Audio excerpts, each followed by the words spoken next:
Olá pessoal que acompanha o Mexa-se. Hoje vamos falar de um músculo muito importante que está relacionado à nossa postura, alterações inclusive do joelho e dos nossos ombros, que é o músculo ilio-psoas. Esse músculo ele é extremamente importante na dinâmica funcional de todo o nosso corpo.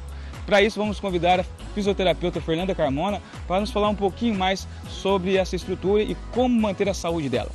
Mexa-se! Estamos aqui mais uma vez para falar sobre exercícios e como você pode melhorar a sua dinâmica de treinamento, como você pode evitar lesões. E para isso nós convidamos a fisioterapeuta Fernanda Carmona para falar de um assunto super importante que poucos falam, que é a importância de um músculo profundo, né, que está aqui na região do nosso quadril, ele se insere lá nas vértebras lombares e no nosso fêmur, que é o ilio-psoas, o músculo que ele está relacionado à flexão do quadril, na flexão coxofemoral. E ele é importante tanto na prática esportiva, né, porque ele é o músculo que nos dá o disparar, o sair correndo, auxilia na flexão, e ele pode influenciar muito na coluna, e é isso que a gente vai perguntar, tentar buscar um pouquinho de informação. O que ele pode trazer em termos de desempenho, o que ele pode ocasionar em alterações posturais que pode ser ruim para você, e como que eu posso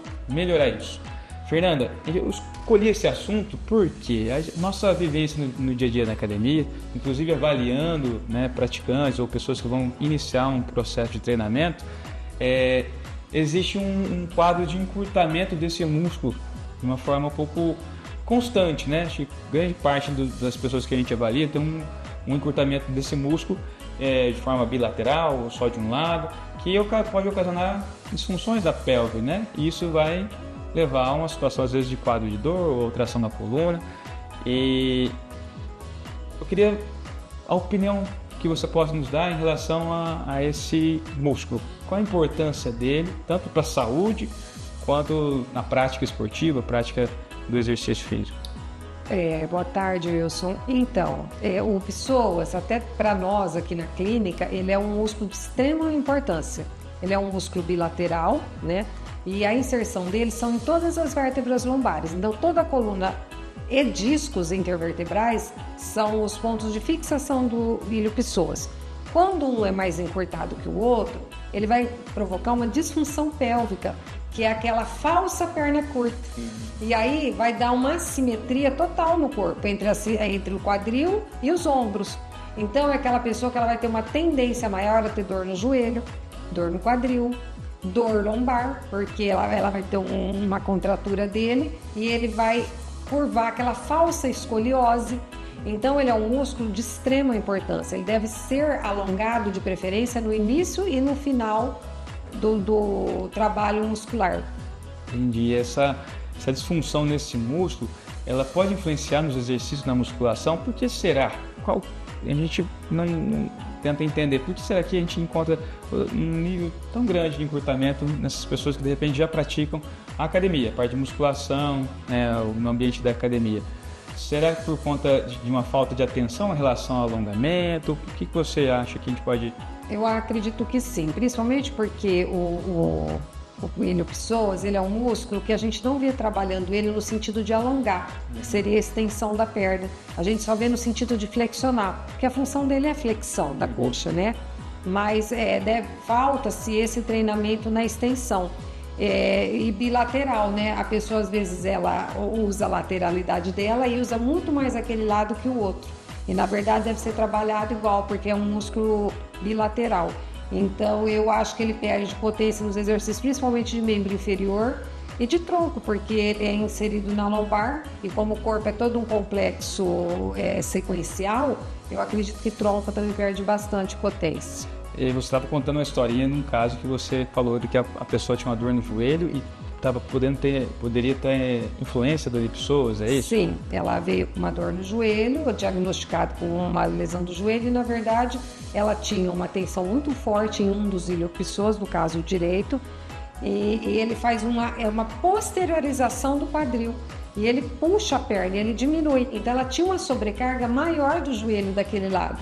Então não adianta, não adianta você tratar do joelho, e sim trabalhar da musculatura como um todo, trabalhar o psoas, o quadril e, consequentemente, o joelho ele vai se livrar, ele vai estar solto. Olha só que interessante, hein? O joelho estava sendo prejudicado por conta de uma alteração de psoas, né? Esse posteriorizar o quadril é tipo o bumbum para dentro, aquela situação de bumbum para dentro.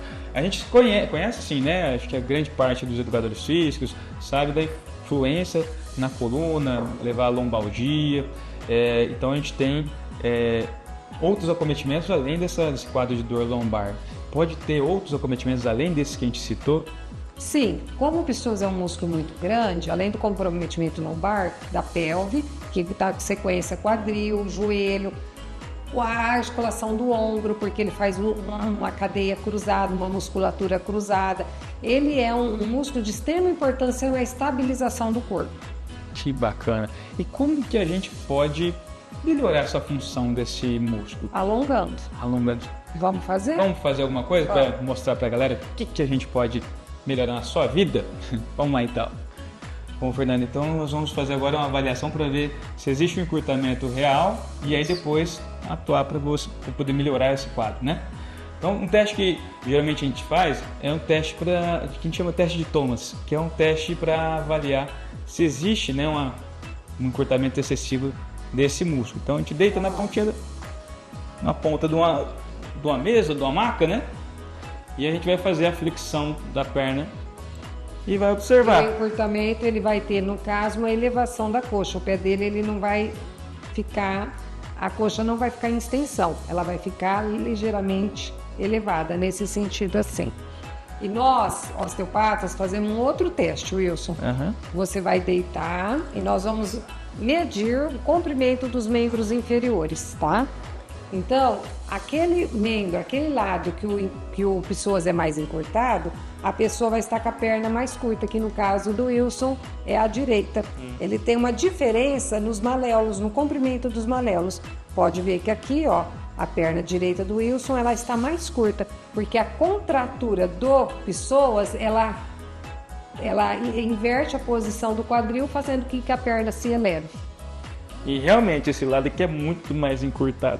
E é bem nítido isso em você, ó, se a gente for observar. Bom, então identificou que o meu lado esquerdo é mais encurtado. E aí, qual exercício a gente pode fazer para dar uma... Vamos lá. Então, nós vamos do lado direito encurtado, nós vamos colocar o pé esquerdo embaixo do banco, o direito sobre a bola, a nível do joelho, essa bola vai ter o apoio, você vai apoiar e rodar a cabeça para o lado contrário. Abre os braços e solta o corpo sobre o banco. É nesse sentido, esse é o principal alongamento do psoas, que alonga o psoas. Alonga mesmo. Tá? Pode ser praticado na academia, esse alongamento, tranquilamente. Antes e depois, para quem tem o encurtamento. Olha, sente, é um exercício tão, né, simples que a gente fala. A minha desculpa é essa, né? Eu fico 14 horas por dia em pé e a gente não tem o tempo para alongar, mas dê uns 2 minutinhos lá de intervalo no seu trabalho, ou se você está na academia com pressa, mas 2 minutinhos não, né? A gente tem que fazer séries também para poder dar uma... Mas é muito importante também, Wilson, saber que não é só o alongamento. Se ele está encurtado, pode ter uma disfunção do ilíaco, por um tombo de joelho, um tombo sentado, jogador de futebol tem muito isso, ou até por uma disfunção na lombar. Então é importante procurar um profissional, equilibrar essa parte e aí você mantém com os alongamentos diários na academia. Legal, então é importante a gente ter sempre o auxílio de um profissional que possa nos orientar. O alongamento vai auxiliando, mas de repente, como você falou, não vai resolver tão rápido. Pode ter uma disfunção estrutural. Bacana. Pessoal, eu acho que, né, foi muito esclarecedor todas as informações que a gente pode utilizar na academia. Procura um profissional lá, o seu professor, o treinador, para ele avaliar se existe a necessidade de procurar um profissional para auxiliar nessa reabilitação, e sempre é necessário. E dessa forma ter uma prática de atividade física muito mais saudável. E também para o pessoal que busca desempenho, né? A gente tem hoje o esporte amador, tênis, beach tênis, pessoal de corrida de rua, todos eles vão ser beneficiados em termos de melhora de desempenho e longevidade nos esportes, né, na prática. Então, fica a dica. Fernanda, mais uma vez, muito obrigado pela sua participação. Claro que logo, logo convidaremos mais Fernanda para participar de outros programas. Mexa-se!